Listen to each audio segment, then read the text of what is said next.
Monsieur le Président, bonjour. Voilà, bonjour, Monsieur Babouvier. La démission de Guillaume Soro de la présidence de l'Assemblée nationale, est-ce la fin d'une longue amitié entre lui et vous? Ah non, pas du tout.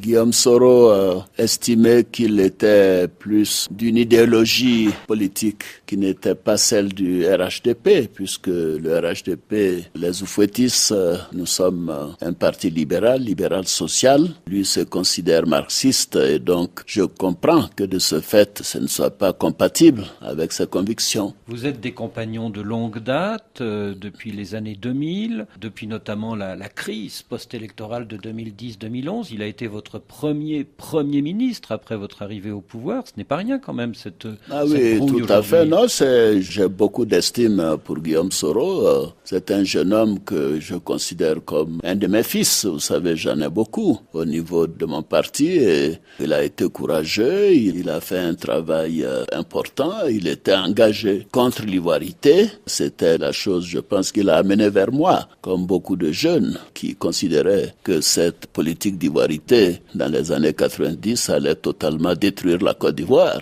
Et je pense d'ailleurs que ça a été le cas. Tous les maux de la Côte d'Ivoire peuvent être attachés à cette politique d'ivoirité. Bon, maintenant que ces problèmes sont derrière nous, évidemment, s'il veut mener une carrière politique conformément à ses convictions politiques qui ne sont pas des convictions libérales sociales, mais écoutez, il est libre de le faire. En fait, c'est ça. Vous avez souhaité qu'il entre dans le nouveau parti unifié RHDP. Il n'y est pas entré, vous en avez tiré les conséquences. Non, il est entré à la formation du parti, mais un peu plus tard, après réflexion, il a estimé que peut-être sa place n'était pas au RHDP et qu'il préférait engager une nouvelle aventure. Il l'a dit lui-même, donc je n'ai pas besoin de répéter ce qu'il a dit. Et pour vous, il y a une certaine logique à ce que le président de l'Assemblée nationale soit membre du RHDP, c'est cela ? Mais est-ce que le président de l'Assemblée nationale française est du Parti socialiste ? Donc il y a une logique parlementaire. Évidemment, c'est la majorité présidentielle qui désigne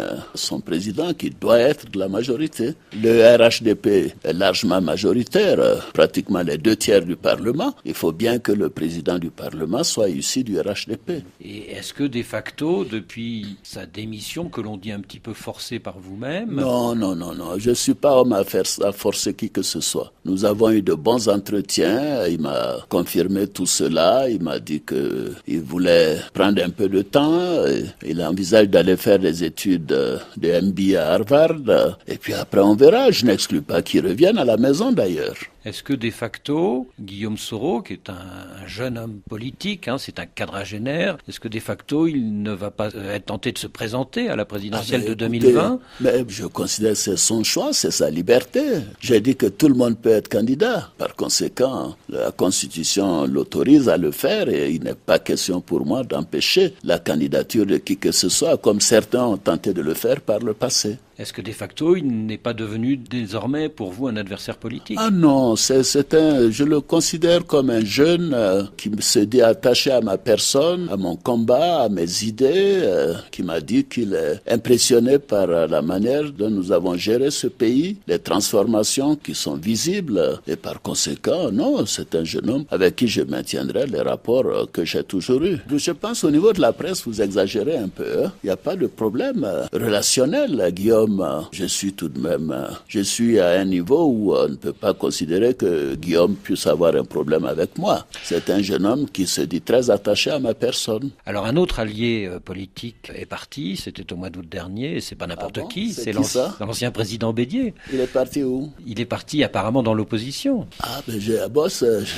J'entends parler d'une plateforme stratégique, mais on verra. Mais je ne sais pas qui est dans cette plateforme. Et il appelle justement Guillaume Soro à entrer dans cette plateforme. Je pense que ce n'est pas dans l'intérêt de Guillaume Soro de le faire et je le lui ai dit. Est-ce que vous pouvez nous en dire plus ? Non, pas plus. Il sait ce que j'en pense et il pense la même chose que moi. Vous pensez que la proposition d'Henri Konan Bédier n'est pas pertinente, c'est ça ? En tout cas, elle n'est pas cohérente. Un oufouettiste, quelqu'un qui est pour le dialogue, qui est pour la tolérance, qui fait des politiques économiques libérales, sociales, et là, une plateforme avec des partis de gauche et des partis marxistes, je ne sais pas à quoi ça correspond. Est-ce qu'Henri Konan Bédier n'est pas en train d'essayer de fédérer tous les gens qui ne sont pas satisfaits de votre politique? Je pense que vous devrez poser cette question à M. Henri Konan Bédié. Moi, j'ai été élu en 2015 à 83% dans des élections transparentes et démocratiques. Donc, il reste très peu de gens qui ne soient pas satisfaits de ma politique. Alors, Henri Konan Bédié, c'est tout de même un ancien président, c'est tout de même le patron d'un parti puissant, le PDCI. Ah bon? Vous ne pensez pas que les troupes soient nombreuses derrière Henri Konan Bédié? Le PDCI d'aujourd'hui n'est pas le PDCI d'hier. Pensez-vous que les gens du PDCI qui ont rejoint le RHDP peuvent affaiblir le PDCI Bédié, C'est pas mon intention, mais je constate qu'ils sont les plus nombreux. Présidents de région, députés, maires, conseillers municipaux, conseillers régionaux, cadres, j'en passe. Donc votre pari, c'est ça, c'est que le RHDP unifié, qui a été créé il y a quelques jours, fin janvier, c'est qu'il garde l'esprit de l'alliance Ouattara-Bédié de 2005? Mais bien évidemment, nous avons été d'accord sur cela avec d'autres partis.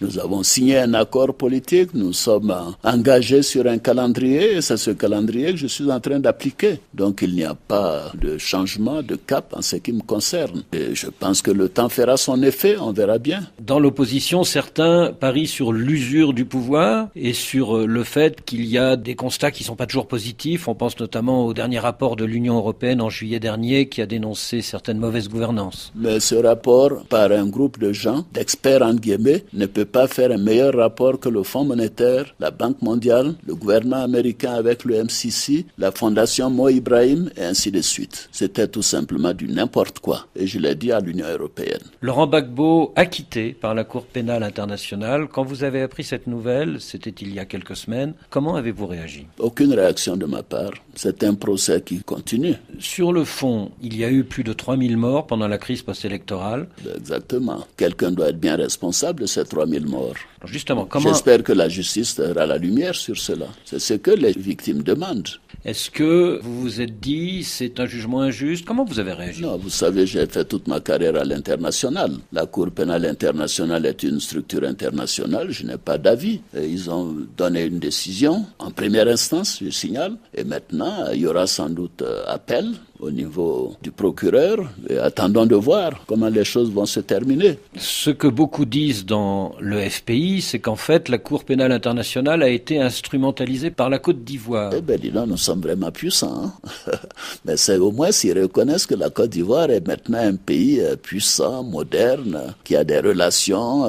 Mais vous savez, interférer avec la justice internationale ou nationale, c'est pas comme ça que je gère mon pays. Est-ce que de fait, il n'y a pas eu des liens très forts entre le premier procureur de la CPI, Moreno Ocampo, Nicolas Sarkozy et vous-même, et que cela a abouti à l'inculpation de Laurent Gbagbo et qu'aujourd'hui, il y a des juges qui disent finalement le dossier est difficile à prouver? Je le connaissais pratiquement pas. Je l'ai eu au téléphone une ou deux fois. Moreno Ocampo. Moreno Ocampo. Je me suis même fâché une fois avec lui. Donc, vous savez, laissons la justice faire son travail. Ce serait plus simple. Et pensons aux victimes, à leurs proches. Pensons à ces 3000 morts, ces 3000 Ivoiriens qui ont quand même été massacrés. Mais nous continuons nos enquêtes pour voir quels sont ceux qui sont responsables de ces crimes. Et si demain, Laurent Gbagbo est acquitté également en appel, et s'il rentre en Côte d'Ivoire, qu'est-ce qui va se passer? Si, que de châteaux en Espagne. Attendons de voir. Il a été condamné il y a un an dans une affaire de braquage de la BCEAO, c'était par la justice ivoirienne. Est-ce qu'il risque d'être arrêté à son retour en Côte d'Ivoire, en pratique? La Côte d'Ivoire est un état de droit. On avisera en ce moment-là. Et est-ce que des discussions peuvent être envisagées entre les autorités ivoiriennes et le FPI pour que le retour de Laurent Gbagbo se passe sans encombre? Pour le moment, il n'y a aucune discussion. C'est trop tôt. Non, je n'ai pas été contacté par qui que ce soit, mais je suis disponible pour discuter de toutes choses concernant la Côte d'Ivoire et les Ivoiriens. Sans exclusive, et je suis pour la paix, je suis pour que la Côte d'Ivoire continue dans la tranquillité, que les progrès importants que nous avons vus ces 7 dernières années puissent se consolider dans tous les domaines économiques, sociaux, au plan de la gouvernance démocratique, etc. Quand les amis de Laurent Gbagbo disent que si demain il rentre en Côte d'Ivoire, ce sera dans un esprit de réconciliation, est-ce que vous y croyez? Mais je le souhaite, ce serait une très bonne chose. Même si, par exemple, demain il se présente à la présidentielle de 2020. Mais posez-lui la question. 2020, vous y pensez, Monsieur le Président? Bien sûr que j'y pense, il s'agit de l'avenir de mon pays. On a fait de bonnes élections en 2015, après les problèmes que nous avons vécus en 2010. Je souhaite que 2020 se passe comme en 2015. Alors, en 2015, vous étiez candidat. Bien sûr. Vous avez gagné dès le premier tour. 83%. Est-ce que vous serez candidat en 2020? Mais on verra en 2020. Je répondrai à cette question. Certains disent que dans la constitution ivoirienne, il n'est pas très clair de savoir si vous pouvez vous représenter. Non, c'est très clair. Je peux me représenter si je le souhaite. C'est une nouvelle constitution qui a touché non seulement à l'exécutif, avec un poste de vice-président, qui a touché au législatif avec la création d'un Sénat, qui a touché au judiciaire avec la création de nombreuses cours plutôt que des chambres. C'est une toute nouvelle constitution. Et tous les avis juridiques que j'ai consultés me confirment que si je veux être candidat en 2020, je peux l'être. Et ce serait conforme à la constitution. Est-ce qu'avec les opposants qui se multiplient, Bédié, peut-être Gbagbo, peut-être Soro, est-ce qu'il ne va pas falloir que ce soit vous le candidat du RHDP? Non, mais vous savez, en réalité, je donnerai ma réponse en 2020. Il y a beaucoup d'hypothèses que vous imaginez, mais il y a une recomposition politique